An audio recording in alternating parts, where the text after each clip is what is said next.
Sa ngala ng Ama at ng Anak at ng Espiritu Santo. Amen. Sumayin niyo po ang Panginoon. At sumaiyo rin. Mga kapatid, aminin po natin ang ating mga kasal at mga pagkukulang upang tayo po ay maging karapat-dapat na gumanap sa banal na pagdiriwang na ito. Inaamin ko sa makapangyarihan Diyos at sa inyo mga kapatid, na lubha ako nagkasala sa isip, sa salita, sa gawa, at sa aking pagkukulang. Kaya isinasamo ko sa mahal na Birheng Maria, sa lahat ng mga anghel at mga banal, at sa inyo mga kapatid, na ako'y ipanalangin sa Panginoong ating Diyos. Gawan po tayo ng makapangyarihan Diyos, patawarin po tayo sa ating makasalanan, patubayan po tayo sa buhay na walang hanggan. Amen.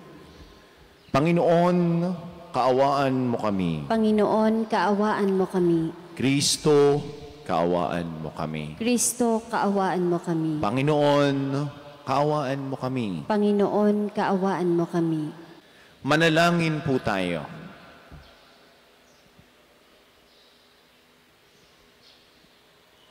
Ama naming makapangyarihan, iginawad mo kay Santa Isabel ang pagkakataong makilala at sambahin ng iyong anak sa katauhan ng mga kapuspalad.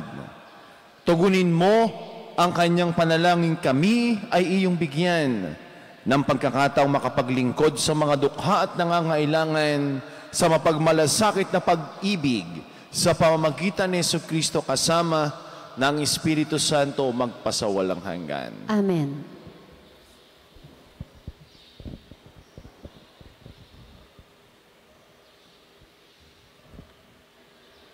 Pagbasa mula sa ikalawang aklat ng Makabeyo. Noong mga araw na iyon, isang ina at ang kanyang 7 na anak na lalaki ang ipinahuli ng hari. Sila'y pinahirapan para piliting kumain ng karneng baboy na ipinagbabawal ng Diyos. Ang di malilimot at higit na kahanga-hanga ay ang ina. Nasaksihan nito ang sunod-sunod na pagpaparusang ginawa sa kanyang 7 anak hanggang sa ang mga ito'y mamatay sa loob lamang ng 1 oras. Ngunit hindi nasira ang kanyang loob dahil nagtitiwala siya sa Panginoon. Malakas ang kanyang loob kahit na siya'y babae. Kasintapang siya ng lalaki. Sa wika ng kanyang mga ninuno, isa-isa niyang pinalakas ang loob ng kanyang mga anak. Ganito ang sabi niya, "Hindi ko alam kung paano kayo naging tao sa aking sinapupunan. Hindi ako ang naglagay ng iba't ibang sangkap ng inyong katawan at nagbigay sa inyo ng buhay. Ang lumikha ng buong santinakpan, ang siyang lumikha ng tao at lahat ng bagay. Dahil sa kanyang kagandahang loob, ay ibabalik niyang muli ang inyong hininga at buhay. Yamang hindi ninyo inaalintana ang sariling buhay dahil sa kanyang kautusan." Sa pandinig ni Antioco, ang pangungusap na ito ng ina ay isang pag-aglahi sa kanya. Kaya't sinikap niyang mahimok ang bunsong anak na babae na talikdan ng kanyang relihiyon. Ipinangako niya na payayamanin siya at patatanyagin, pagkakalooban pa ng mataas na tungkulin, at ituturing na isang kaibigan ng hari. Subalit, hindi siya inintindi ng anak, kaya't nilapitan ng hari ang ina. Sinabi niyang payuhan nito ang anak kung gusto niyang ito'y mabuhay. Sa kahihimok ng hari, napahinuhod ang ina na kausapin ng anak. Bilang pag-uyam sa malupit na hari, dumikit siya sa kanyang anak at pabulong na kinausap ito sa sariling wika. "Anak, mahabag ka sa iyong ina na 9 na buwang nagdala sa iyo sa kanyang sinapupunan. 3 taon kitang pinasuso, pinalaki kita, pinapag-aral at inaruga hanggang ngayon. Masdan mo ang kalangitan at ang daigdig at lahat ng bagay na naroon. Alam mong ang lahat ng iyan ay nilikha ng Diyos. Tulad din naman ng sangkatauhan, Huwag kang matakot sa berdugong ito. Ipakita mong karapat-dapat ka sa iyong mga kapatid na nagdusa hanggang kamatayan, upang sa muling pagkabuhay ay makapiling kita kasama nila. Hindi pa man natatapos magsalita ang ina, sinabi ng anak, "Ano pang iyong hinihintay, Haring Antioco? Hindi ko susundin ang utos mo. Ang susundin ko'y ang mga utos na ibinigay ng Diyos sa pamamagitan ni Moises. Ikaw ang may kagagawa ng lahat ng pagpapahirap na ito sa mga Hudyo. Ngunit tandaan mo na hindi ka makatatakas sa parusa ng Diyos." Ang salita ng Diyos. Salamat sa Diyos. Salmong tugunan. Pagising ko, poong sinta, sa piling mo'y magsasaya. Pagising ko, poong sinta, sa piling mo'y magsasaya. Dinggin mo po, Panginoon, ang tapat kong panawagan. Poon, ako ay dinggin mo sa daing ko na tulungan. Pagkat ako'y taong tapat, di nandaya kailanman. Kaya ako'y sumasamong, dalangin ko ay pakinggan. Pagising ko, poong sinta, sa piling mo'y magsasaya. Pagising ko, poong sinta, palagi kong sinusundan ang landas mong itinakda. Hindi ako lumilihis sa kanan man o kaliwa. Ang daing ko, Panginoon, ay lagi mong dinirinig. Kaya ako'y dumudulog at sa iyo humihibik. Pagising ko, poong sinta, sa piling mo'y magsasaya. Kung paanong sa mata mo'y lubos ang iyong pag-iingat, gayon ako ingatan mo sa lilim ng iyong pakpak. Yamang ako ay matuwid, ang mukha mo'y mamamalas. Kapag ako ay nagising, sa piling mo ay magagalak. Pagising ko, poong sinta, sa piling mo'y magsasaya.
Sumayin niyo po ang Panginoon. At sumaiyo rin. Ang mabuting balita ng Panginoon ayon kay San Lucas. Papuri sa iyo, Panginoon.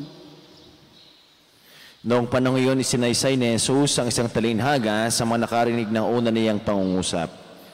Ginawa niya ito sapagkat malapit na siya sa Jerusalem at ang akala ng mga tao ay itatatag na ang kaharian ng Diyos. Sabi niya, may isang mahal na taong nagtungo sa malayong lupain upang gawing hari at magbalik pagkatapos niyon. Bago siya umalis, tinawag niya ang 10 sa kanyang mga alipin.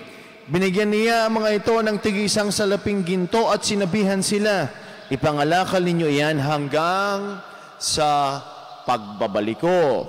Pot na pot naman sa kanya ang kanyang mga kababayan. Kahit pagkaalis niya, nagsugo sila ng mga kinatawan upang sabihin sa kinaukulan, ayaw naming maghari ang taong ito. Ngunit ginawa ring hari ang taong iyon. Umuwi siya pagkatapos at ipinatawag ang mga aliping binigyan niya ng salaping ginto upang malaman kung gaano ang tinubo ng bawat isa. Lumapit sa kanyang unatang sabi, Panginoon, ang salapin ninyong ginto ay nagtubo ng 10. Magaling, sagot niya. Mabuting alipin, yamang naging matapat ka sa kakaunting bagay, pamamahalain kita sa 10 bayan. Lumapit ang ikalawatang sabi, Panginoon, ang inyong salaping ginto ay nagtubo ng 5. At sinabi niya sa kanya, mamamahala ka sa 5 bayan. Lumapit ang isa pang alipin at nagsabi, Panginoon, ito po ang inyong salaping ginto. Binalot ko po sa panyo at itinago. Natatakot po ako sa inyo sapagkat napakahigpit ninyo. Kinukuha ninyo ang hindi sa inyo at inaani ang hindi ninyo inihasik. Sinagot siya ng kanyang Panginoon, masamang alipin, sa salita mong iyan kita hahatulan. Alam mo palang ako'y mahigpit. Sinabi mo, kinukuha ko ang hindi sa akin at inaani ko ang hindi ko inihasik. Bakit hindi mo inilagay sa bangko ang aking salapi? Pagbabalik ko sana'y may tinubo ang puhunang ito. At sinabi niya sa mga naroroon, punin ninyo sa kanya ang salaping ginto at ibigay sa may 10. Panginoon, siya po'y mayroon ng 10 salaping ginto. Wika nila, sinasabi ko sa inyo, ang bawat mayroon ay bibigyan pa, ngunit ang wala, kahit ang kakaunting nasa kanya, ay kukunin pa. Tungkol naman sa mga kaaway, kung aayaw na ako'y maghari sa kanila, dalhin ninyo dito at patayin sa harapan ko. Pagkasabi nito, nagpauna si Jesus patungong Jerusalem. Mga minamahal kong mga kapatid, ang mabuting balita ng ating Panginoon. Pinupuri ka namin, Panginoong Hesukristo. Mabiyaya at mapagpalang umaga po sa ating pong lahat na naririto po ngayon sa loob ng simbahan, sa mga kani-kanilang tahanan, nanonood po ng ating Facebook Live Mass, sa ating mga kababayan na sa iba't ibang dako ng mundo, nasa ibang bansa, patuloy po kayong ingatan at gabayan lahat po tayo ng ating mapagmahal na Diyos. Sa isa hong interview, ang tanong ho ng manager ay ito, ano ang alam mo? Sumagot ang lalaki, Sir, alam ko po kung saan kayo nakatira. Alam ko po kung ano ang pangalan ng iyong asawa. Alam ko po kung ilan ang inyong anak. At higit sa lahat, alam ko po kung saan nakatira ang kabit ninyo. Magaling, tanggap ka na. Ano ang alam mo? Ano ang talent mo? Ano ang specialization mo? Ano ba talaga ang alam mo? Maaring sabihin ng iba, ay kaya ko hong tumaba kahit ako ay nagda-diet. Pwedeng sabihin ng iba, kaya ko namang umasa kahit walang pag-asa. Kaya ko namang ubusin ang sahod kahit saglit lang. Kaya ko namang mambabae kahit hindi ako nahuhuli ng aking asawa. At kaya ko namang kumain kahit katatapos lang. Yan lang ba ang alam mo? Mga minamahal kong mga kapatid, napakaganda ho ng tema sa pagdiriwang ho ng 500 years of Christianity dito sa ating bansa. Ano ang tema? Gifted to give. May kaloob na dapat ipagkaloob. Ako'y may tinanggap at dapat ko naman itong ibahagi. Ang sabi sa ating ebanghelyo ay napakaganda. Ginto, isang ginto ang ibinigay sa 10 katiwala. Pwede namang pilak, pero bakit ginto? Sapagat ang ginto ay precious. You have the talent. You have the gift. Therefore, it is precious. Ako hindi naniniwala ng isang tao ay walang katalent-talent. Lahat ho tayo ay may biyaya. Lahat ho tayo ay may tinanggap sa Diyos. Pero minsan, hindi ho natin ito nadidiscover. Kaya, sa atin hong pagninilay, sa atin hong ebanghelyo, ay ang sabi ho ni Emile Zola ay ito: the artist is nothing without the gift, but the gift is nothing without work. Tama nga naman. May tinanggap ka naman. Ikaw naman ay patamad-tamad. Hindi mo naman dinidiscover. Lahat o tayo mayroong talent. Lahat o tayo may kakayanan. Sabi nga ho sa filosofiya, yung tinatawag ni act and potency. Ano yung potency? This is the potential. Lahat o tayo may potential. Sa totoo lamang. Huwag ko kayong mahiya. Pero yung nga lamang ho, nung isinulit, ang binanggit lamang yung 3 nagsulit dito, iba't iba naman ho. Tumubo ng 10. Yung iba'y tumubo ng 5. Ibig sabihin, hindi naman ho talaga pantay-pantay ang ipinagkaloob sa atin. Pero may ibinigay. At ang bawat ibinigay ho sa atin ay precious. Mahalaga. Sa amin na lamang kung 3 pari, ay aminado naman ho ako. Ay nung nagsabog ho ng magandang boses ang Diyos, ayoko na may patulog-tulog, ay hindi ho talaga aminin ko, hindi ho ako marunong kumanta. Sa yabangan, pwede pa. Pero sa pagkanta, ay hindi mo ako maasahan. Si Father Edwin, kung kumakailing ang iba sa inyo, ay talaga namang hindi siya marunong kumanta. Sabi nga namin, ay kung si Father Roland, ay ang kanta niya ay manalangin tayo. Ay ang kay Father Edwin daw ay alanganin tayo. Ay kaya mahirap po ito. Ay bakit magpupumilit? Ay kung hindi naman talaga kaya. Ay bakit natin, hindi naman ho natin porte ito may kanya-kanya ho tayong galing. Pero sa kwentuhan naman, si Father Edwin na pabangkain mo, may pagmostra pa yan. Minsan nga ho kami nagsimula ng alas 8 ng umaga, ay natapos siya ata ng lunch Siya na lang ang siyang dumalit, bumangka. Ibig ko sabihin, lahat ho tayo ay may kakayanan. May ibinigay sa atin ng Diyos. You have the talent. Use it. Share it. At ikalawa ho, it is not how much we have, but how we use them. Ano ba ang tao? Ano ba ang gusto niyan?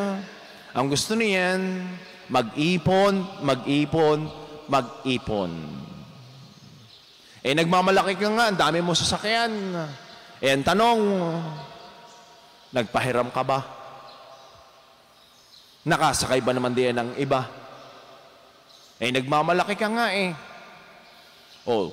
ang dami mong ipon sa bangko. Nagpautang ka ba? Yun ho nagiging problema sa atin. At yung madami na ngayon sasakyan, reklamo ko naman sa krudo, reklamo ko naman sa gasolina, ang dami mong gastusin. Nakabili ka nga ng sasakyan. Yung pa kayo maggasolina. Ito ho tayo. Ang dami nating ginugusto sa buhay, ang dami nating gustong matanggap, pero na nga ho ginagamit ho ba natin sa tama? At higit ho sa lahat, nakikinabang ba naman ng iba? Ikatlo, failure is not necessarily the loss of what we are given, but lack of effort to increase it. Yan ho'y nangyari doon sa ikatlong katiwala. Ano pa ang sabi niya? Alam po namin mahigpit kayo. Alam po namin kinukuha ninyo ang hindi ninyo pinagpaguran at kami ang naghirap. Kaya, ang nanaig sa akin ay takot. Wala akong ginawa. Kahit binalot ko na lamang saan?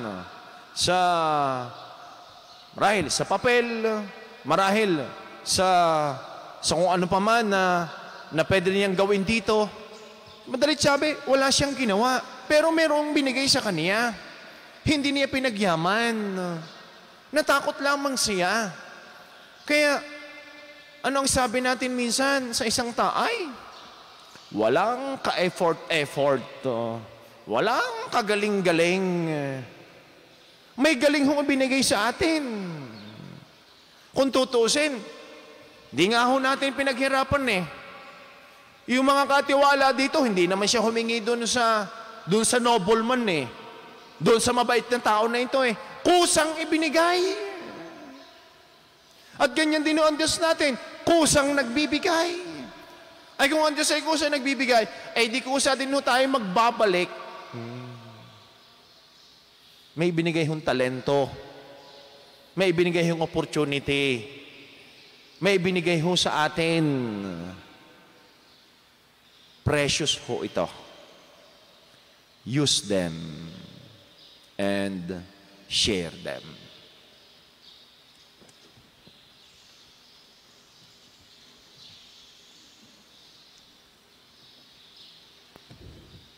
Natitipon bilang mga anak ng Diyos Ama na tagapagbigay ng lahat ng kabutihan, may pagpipitagan tayong manalangin sa Kanya. Ang atin pong itutugon, Ama ng kabutihan, basbasan mo kami. Ama ng kabutihan, basbasan mo kami.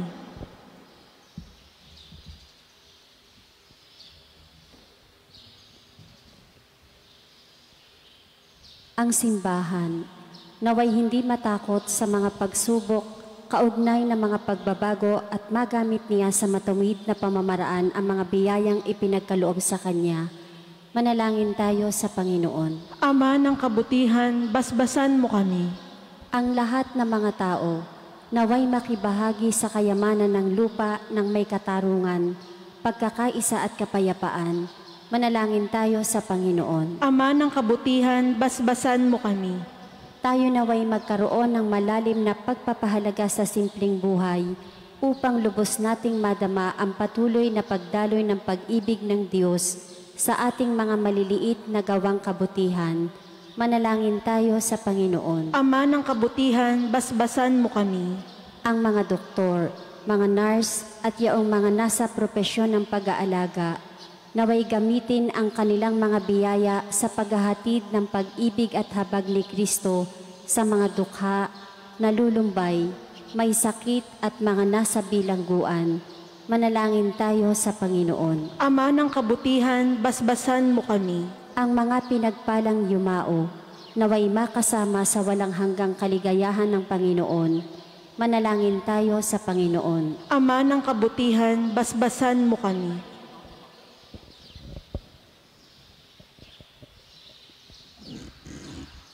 Ama naming nasa langit, tulungan mo kaming manatiling tapat sa maliliit na bagay ng buhay upang mapagkatiwalaan mo kami sa mga higit na dakilang bagay. Kapag pumasok na kami sa iyong kaharian, hinihiling po namin ito sa pamamagitan ni Kristong aming Panginoon. Amen.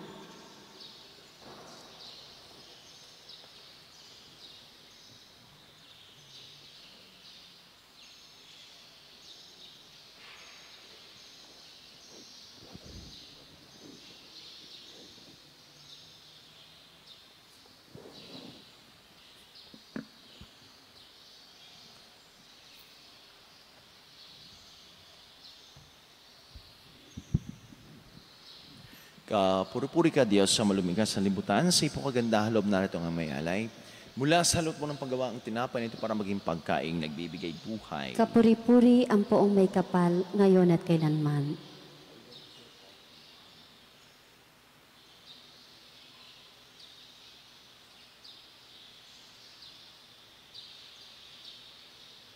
Kapuri-puri ka, Diyos, sa malumigas sa libutan, sa ipong kagandahan loob na ito ang may alay. Mula sa katas ng ubas mo ng paggawang alak ito para mag-inuming nagbibigay ng iyong espiritu. Kapuri-puri ang poong may kapal, ngayon at kailanman.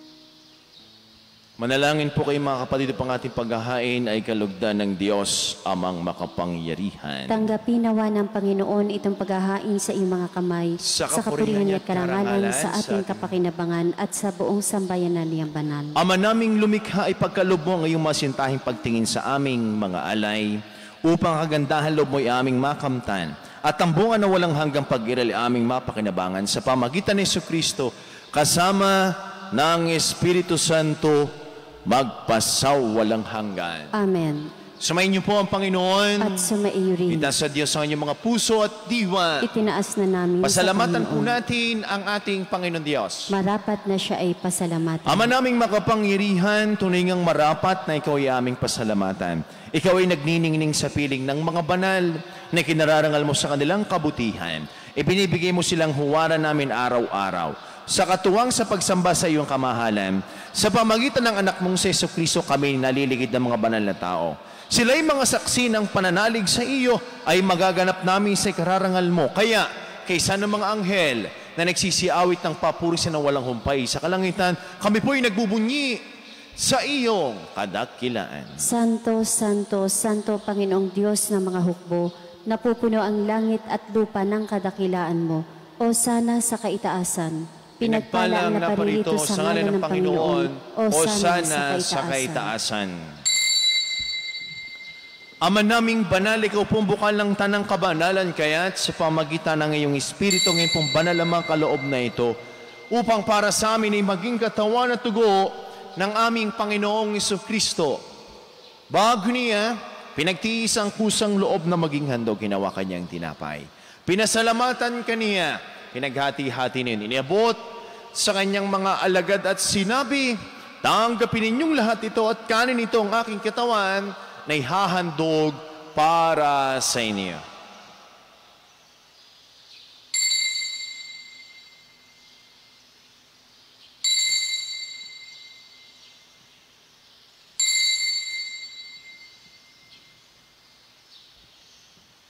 Kaya hindi naman nung matapos ang hapunan, hinawakan niya ang kalis, muli kaniyang pinasalamatan. Inibuti ang kalis sa kanyang mga alagad at sinabi, tanggapin ninyong lahat ito at inumin ito ang kalis ng aking dugo ng bago't walang hanggang tipan. Ang aking dugo na ibubus para sa inyo para sa lahat. Sa pagpapatawad ng mga kasalanan, gawin ninyo ito sa pag-alaala sa akin.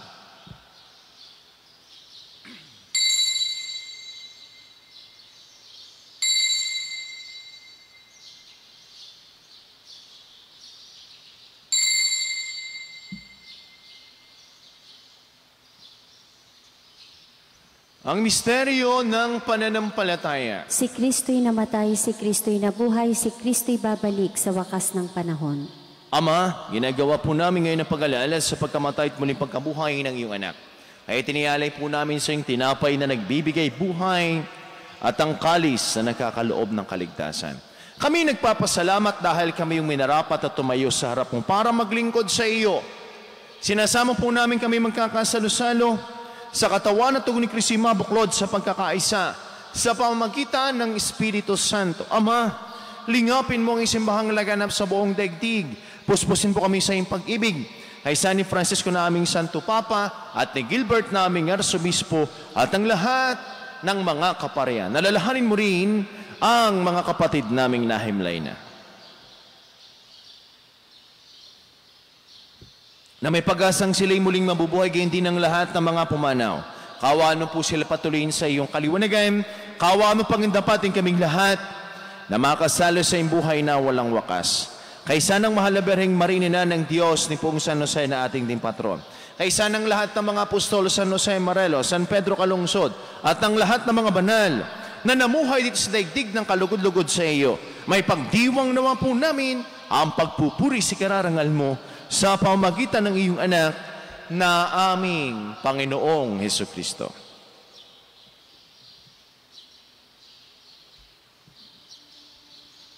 Sa pamamagitan ni Kristo kasama niya at sa Kaniya, ang lahat ng parangal at papuri sa Diyos sa makapangyarihan, kasama ng Espiritu Santo, magpasawalang hanggan.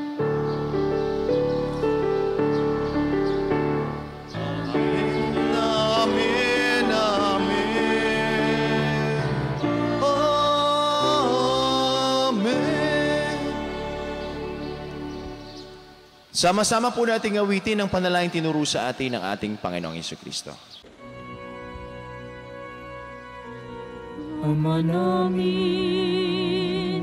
sumasalangit ka, sambahin ang ngalan mo, mapasa amin ang kaharian mo, sundin ang loob mo dito sa lupa para nang sa langit. Bigyan mo kami ngayon ang aming kakanin sa araw-araw. At patawarin mo kami sa aming mga sala para ng pagpapatawad namin sa nagkakasala sa amin. At huwag mo kaming ipahintulot sa tukso, at iadya mo kami sa lahat ng masama. Inihiling po namin kami adya sa lahat ng masama, pagkalooban po ng kapayapaan, araw-araw ligtas sa kasalanan at ilayo sa lahat ng kapahamakan, samantalang aming pinananabikan ang dakilang araw ng pagpapahayag ng tagapagligtas naming si Jesucristo. Sapagkat iyo ang kaharian, ang kapangyarihan at ang kapurihan magpakailanman. Amen. Panginoong Jesucristo, sinabi mo sa iyong mga apostol, kapayapaan ang iniiwan ko sa inyo. Ang aking kapayapaan ang ibinibigay ko sa inyo. Tungayan mo ang aming pananampalataya at huwag po ang aming mga pagkakasala. Pagkalooban po kami ng kapayapaan at pagkakaisa ayon sa iyong kalooban, kasama ng Espiritu Santo magpasawalang hanggan. Amen. Ang kapayapaan po ng Panginoon ilagi ng sumaiya. At sumaiyo rin. Mga kapatid, magbigayan po kayo ng kapayapaan sa bawat isa. Peace be with you po sa inyong lahat. Kordero ng Diyos na nag-aalis ng mga kasalanan ng sanlibutan, maawa ka sa amin. Kordero ng Diyos na nag-aalis ng mga kasalanan ng sanlibutan, maawa ka sa amin. Kordero ng Diyos na nag-aalis ng mga kasalanan ng sanlibutan, ipagkaloob mo sa amin ang kapayapaan.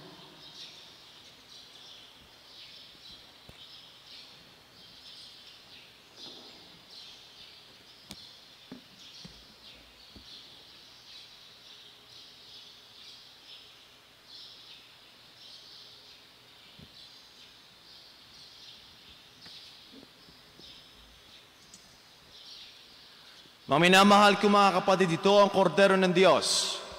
Ito ang Kristong muling nabuhay, siya nag-aalis sa mga kasalanan ng sanlibutan. Mapalad po tayong lahat ng mga inaniyan sa kanyang banal na piging. Panginoon, hindi ako karapat-dapat na magpatuloy sa iyo, ngunit sa isang salita mo lamang ay gagaling na ako. Ang katawan ni Kristo. Amen.